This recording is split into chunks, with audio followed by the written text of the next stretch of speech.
खबरें जो आपको सीधे जोड़ती हैं हमसे, जिनका आपकी जिंदगी पर होता है सीधा असर।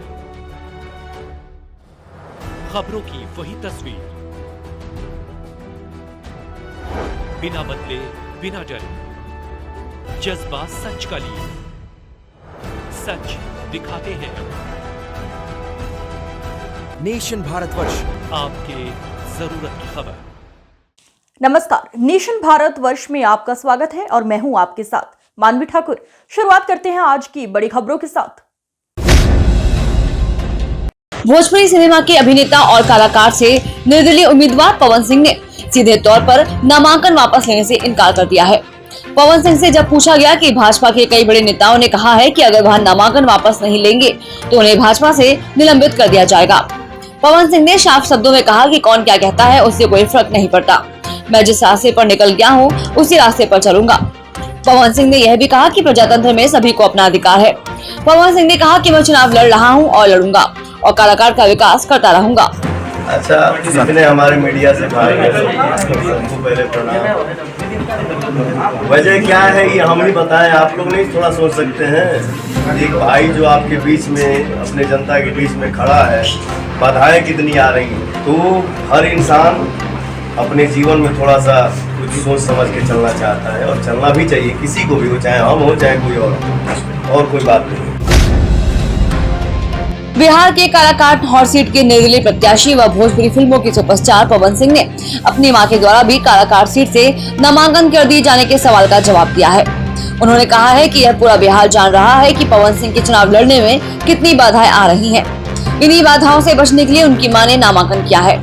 पवन सिंह ने कहा कि हर आदमी जीवन में कुछ निर्णय सोच समझकर कर लेता है और चुनाव लड़ने में आ रही बाधाओं को देखते हुए उनकी मां ने काराकाट से ही नामांकन किया है। उन्होंने पत्रकारों को बताया कि मीडिया के बंधु इसे बखूबी समझ सकते हैं।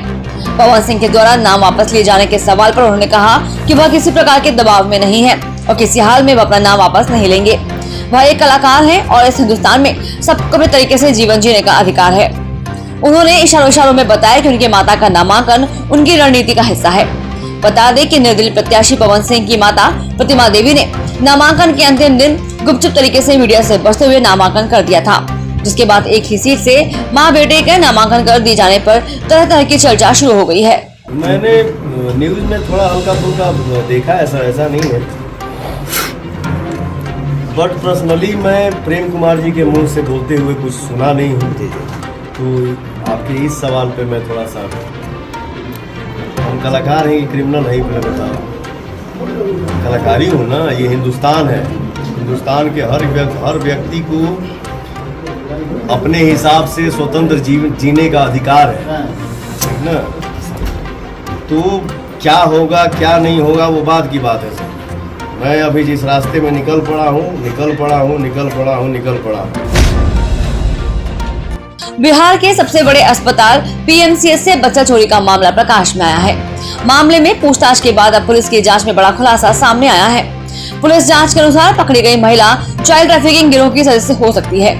महिला के पास है जो मोबाइल मिला है उसमें ग्रुप है, उसे ग्रुप से इस बात के संकेत मिले हैं कि कई लोग इस पूरे धंधे से जुड़े हो सकते हैं। फिलहाल पुलिस ने कार्रवाई करते हुए बच्चे को बरामद कर लिया है तथा बच्चा चोरी करने वाली महिला को गिरफ्तार कर लिया है।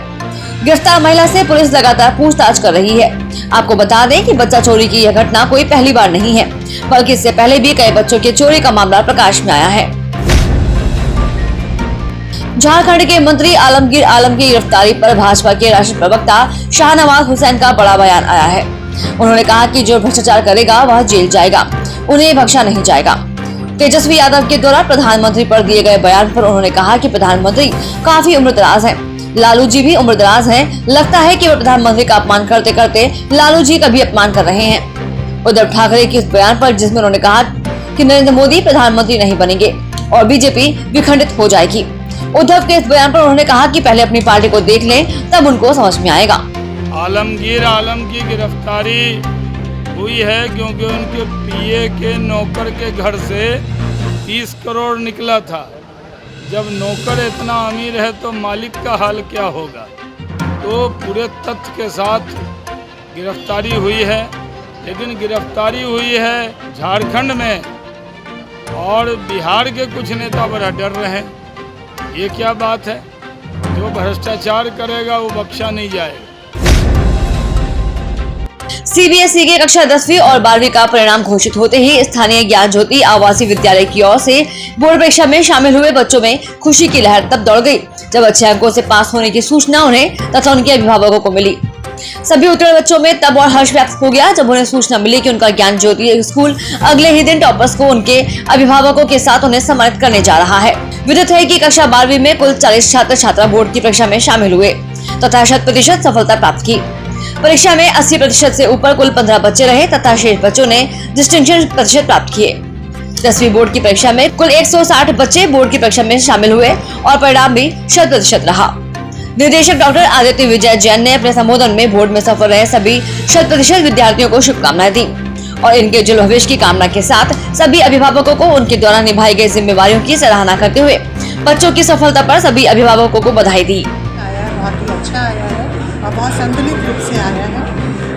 कॉमर्स में जो है 81% हाईएस्ट है, साइंस में 91.2% हाईएस्ट है और बहुत संतुलित वे में बच्चों ने पढ़ाई करके आगे बढ़े हैं। और 10th में हमारा रिजल्ट 96.4 करके सक्षम नर्सरिया टॉपर है हमारे और 96.2 सेकेंड टॉपर है और सभी ने बहुत अच्छा रिजल्ट किया है। और फर्दर स्टडीज़ के लिए कुछ बच्चे बाहर जा चुके हैं, कुछ बच्चे हमारे ही पास रुक रहे हैं और आगे बहुत अच्छा करें, ये हमारी मनोकामना है। केंद्रीय मंत्री अश्विनी चौबे ने ममता बनर्जी पर बड़ा हमला बोला है। दरअसल अश्विनी चौबे ने ममता बनर्जी के उस बयान पर हमला बोला जिसमें उन्होंने कहा था कि अगर इंडिया गठबंधन की सरकार बनी तो बाहर से समर्थन देंगी। अश्विनी चौबे ने कहा कि पहले तो प्रधानमंत्री कौन बनेगा यह तय करें। प्रधानमंत्री कौन बनेगा? पप्पू, लप्पू, घप्पू और सप्पू। पहले तो यह तय करें कि इंडिया गठबंधन से प्रधानमंत्री कौन बनेगा। उन्होंने कहा कि प्रधानमंत्री नरेंद्र मोदी से जो टकराएगा चूर चूर हो जाएगा। वह पत्थर है, टकराने का मतलब है कि चूर चूर हो जाना। उन्होंने कहा कि इस बार के चुनाव में परिवारवाद बढ़ाने वाले का सुपड़ा साफ हो जाएगा। उनके माँ बाप कौन है? अगर बीजेपी के माँ बाप बेरोजगारी और महंगाई है, उनके माँ बाप कौन है? वो अपना पोस्टर में माँ बाप का नाम क्यों नहीं दे रहे हैं? इसलिए कि जंगल राज उन्होंने लाया था। क्या हिम्मत है तो वो जंगल राज वालों का फोटो दे करके छापे। महंगाई बेरोजगारी तो भारतीय जनता पार्टी ने सदा के लिए मुक्त किया है और आगे भी भारतीय जनता पार्टी भ्रष्टाचार मुक्त भारत बनाना चाहता है और सबको रोजगार, बेरोजगारों को रोजगार एक नहीं, हमने करोड़ों लोगों को रोजगार दिया है। नरेंद्र मोदी के 10 साल के शासनकाल में 4.5 करोड़ लोगों को रोजगार देने का काम हमने किया है। नेता प्रतिपक्ष तेजस्वी यादव ने बिहार के उप मुख्यमंत्री सम्राट चौधरी द्वारा दिए गए बयान पर पलटवार किया है। दरअसल सम्राट चौधरी ने कहा था कि 4 जून के बाद लालू परिवार बेरोजगार हो जाएगा। तेजस्वी यादव ने कहा कि उनको तो रोजगार हमने दिया था और हमने मंत्री बनाया। हम लोग पॉजिटिव लोग हैं, हम लोग सरकार में भी आते हैं तो रोजगार देते हैं। अगर हमें यह लोग गाली नहीं देंगे तो बीजेपी में इनकी पूछ नहीं होगी। बंगाल के मुख्यमंत्री ममता बनर्जी के बाहर से समर्थन वाले बयान पर तेजस्वी यादव ने कहा कि बहुत अच्छी बात है, पॉजिटिव बात है, इसमें गलत क्या है। चिराग पासवान पर बड़ा हमला करते हुए उन्होंने कहा कि 10 साल तक जमुई से लोकसभा सदस्य रहे लेकिन आज तक उन्होंने कभी कार्यालय नहीं बनाया। उनसे पूछिए क्या 100 दिन भी वह जमुई में थे। उन्होंने कहा कि शुरू से ही वह भाजपा के साथ रहे हैं। भाजपा आरएसएस का रंग उन पर चढ़ गया है। मंत्री बनाए, एमएलए बनाए, कौन बनाया? हम लोग पॉजिटिव लोग हैं, वो नेगेटिव लोग हैं। हम लोग लोगों को भी नौकरी देते हैं, हमारी सरकार देती है, वो लोग नौकरी छीनते हैं। तो उनकी ऐसी मानसिकता ही होगी। अब नहीं बोलेंगे हम लोगों के खिलाफ तो बीजेपी में कोई पूछेगा, उनका चलेगा फिर बीजेपी में। अगर लालू जी और तेजस्वी यादव को गाली ना दे तो लोगों का कैसे काम चलेगा? तो बेचारे अगर हमारे को गाली दे करके, लालू जी को गाली दे करके उनको कहीं सम्मान मिल रहा है तो अच्छी बात है, हमें खुशी है इस बात को। तमिलनाडु के चेन्नई त्रिची राष्ट्रीय महामार्ग पर मंदूर थकम ये ट्रेवल्स ने ओवरटेक करने के प्रयास में एक ट्रेवल्स ने नियंत्रण खो दिया, इसलिए ट्रक से टकरा गई। इस हादसे में 4 लोगों की मौत हो गई, 15 से ज्यादा लोग घायल हो गए। घायलों को चेंगलपट्टू सरकारी अस्पताल में भर्ती कराया गया। ऐसी जानकारी पटना पुलिस ने दी है।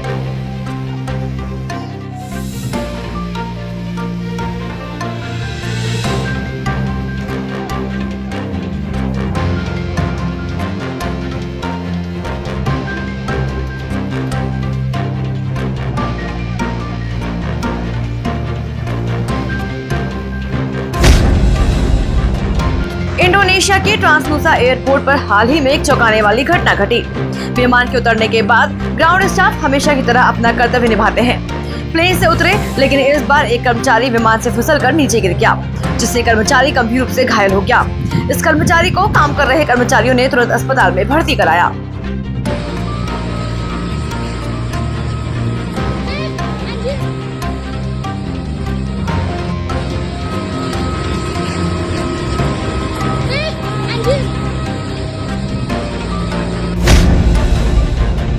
प्रधानमंत्री नरेंद्र मोदी ने वाराणसी सीट से अपना नामांकन पत्र दाखिल किया।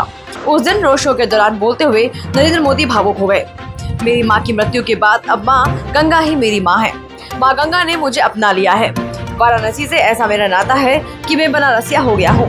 मेरी मां जीवन में सदैव पवित्रता को महत्व देती है। मोदी ने कहा कि मां की शिक्षा समझदारी से काम लेने और पवित्रता के साथ जीवन जीने की है। और जब समाज का छोटे से छोटा व्यक्ति और परिवार का छोटे से छोटा बच्चा समान रूप से ये भाव व्यक्त करता है, तो मुझे लगता है कि पहला, मुझसे कोई गलती न हो। दूसरा, मेरे मन में भाव रहता है, हो सकता है मेरी माँ ने मुझे जन्म दिया। इसको क्या कहूँगा मैं, ये भाजपा नहीं है, वो शायद मुझसे जोड़ने के लिए झंडा रखा है, लेकिन वो किसी संत परंपरा का व्यक्ति। तो तब मुझे लगता है कि शायद परमात्मा ने स्वयं ने मुझे किसी काम के लिए भेजा। मसूरी कोतवाली में परमवीर खरोला द्वारा शिकायत दर्ज की गई है कि नगर पालिका परिषद मसूरी में मतदाता सूची में आपत्ति को लेकर जन सुनवाई के दौरान कुछ लोगों द्वारा उनके साथ अभद्रता की गई और जान से मारने की धमकी दी गई, जिसकी उन्होंने आज मसूरी कोतवाली में शिकायत दर्ज की है और न्याय की गुहार लगाई है। पत्रकारों से बातचीत करते हुए परमवीर खारोल ने बताया कि विगत दिवस नगर पालिका में उनके द्वारा कुछ लोगों पर आपत्ति दर्ज की गई थी, क्योंकि मसूरी के निवासी नहीं है। इसी को लेकर उनके साथ अभद्रता की गई और जान से मारने की धमकी दी गई। इस बारे में मसूरी कोतवाल अरविंद चौधरी ने बताया कि परमवीर खारोला और यश गुप्ता द्वारा एक शिकायती पत्र दिया गया है, जिसकी पुलिस द्वारा जाँच की जा रही है। वहीं पूर्व नगर पालिका अध्यक्ष अनुज गुप्ता ने कहा कि शहर में अराजकता का माहौल पैदा किया जा रहा है, जिसे कतई बर्दाश्त नहीं किया जाएगा। उन्होंने कहा कि नगर पालिका परिषद की मतदाता सूची में कुछ लोगों द्वारा बाहरी व्यक्तियों के नाम दर्ज किए गए हैं, जिन पर उनके द्वारा आपत्ति दर्ज की गई थी। उन्होंने कहा कि कुछ लोग इस मामले को टूल दे रहे हैं और शहर का माहौल खराब हो रहा है। जी, हमारे यहाँ अभी परमवीर खरोला और यश गुप्ता द्वारा जो प्रार्थना पत्र है, इसमें उन्होंने कुछ लोगों अज्ञात लोगों के खिलाफ ये तहरीर दी है कि उनसे जान माल का खतरा बना हुआ है। तो इस संबंध में जांच की जा रही है। जो भी सत्य पाया जाएगा उसके हिसाब से कार्रवाई की जाएगी। वो एक नाम देते हुए अज्ञात। मसूरी पुलिस द्वारा पर्यटन सीजन और यात्रा सीजन को लेकर सभी तैयारियां पूरी कर दी गई हैं। वहीं नो पार्किंग और जाम संभावित क्षेत्रों में ड्रोन की मदद से निगरानी रखी जा रही है। ट्रैफिक द्वारा इसकी कमान संभाल ली गई है और लगातार क्षेत्र में लोगों को जागरूक किया जा रहा है। वहीं नो पार्किंग जोन में खड़े वाहनों का चालान किया जा रहा है, ताकि शहर में जाम की स्थिति न बने। अतिरिक्त पुलिस की भी व्यवस्था की गई है और वीकेंड पर मार्गों को डाइवर्ट कर दिया जाएगा। वहीं गंगोत्री यमुनोत्री जाने वाले यात्रियों को विकास नगर की ओर से जाने के लिए कहा जा रहा है। साथ ही दुर्घटना संभावित क्षेत्रों में रिफ्लेक्टर लगाए जा रहे हैं, ताकि किसी प्रकार की दुर्घटना से बचा जा सके। वहीं पुलिस द्वारा चेकिंग अभियान चलाया जा रहा है, जिसमें अब तक कुल 41 लोगों के चालान किए गए हैं। वहीं 6 वाहनों को सीज किया गया। वहीं ड्रिंकिंग एंड ड्राइविंग में एक वाहन सीज किया गया है। सीओ ट्रैफिक अनुज आर्य ने बताया कि मसूरी पुलिस और ट्रैफिक पुलिस द्वारा यातायात प्लान बनाया गया है, जिसके तहत अतिरिक्त पुलिस व्यवस्था के साथ ही ट्रैफिक पुलिस को भी मुस्तैद किया गया है। उन्होंने कहा कि मसूरी आने वाले पर्यटकों की सुविधा को लेकर हर संभव कार्य किए जा रहे हैं। चारधाम और मसूरी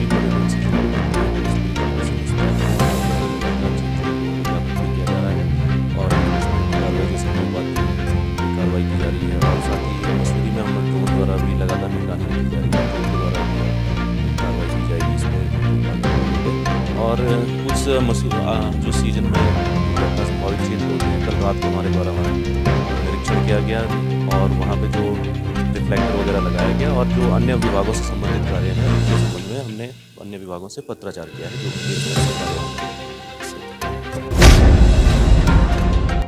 13 मई को शहर के प्रसिद्ध व्यापारी अरुण कुमार मगनलाल वोरा उनके रॉयली जिन स्थित दुकान को बंद करके घर जाते समय अज्ञात 2 से 3 लोगों द्वारा उन्हें जबरदस्ती सफेद रंग की कार में डालकर अपहरण की घटना घटी थी।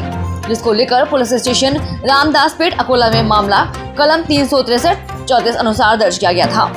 इस अपराध की गंभीरता को देखते हुए अरुण कुमार वोरा की तलाश तथा अपहरण करने वाले अज्ञात आरोपियों को पुलिस सरगर्मी से तलाश कर रही थी।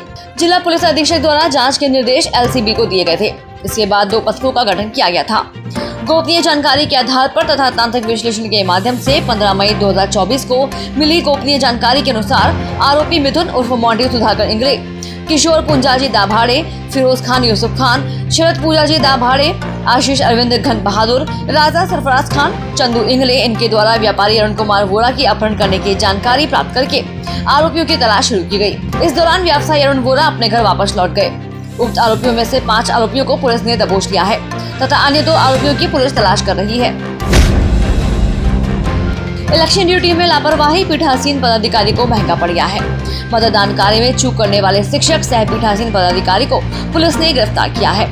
मतदान अधिकारी पर आरोप है कि उसने बूथ पर वोटिंग के वक्त लापरवाही बरती थी।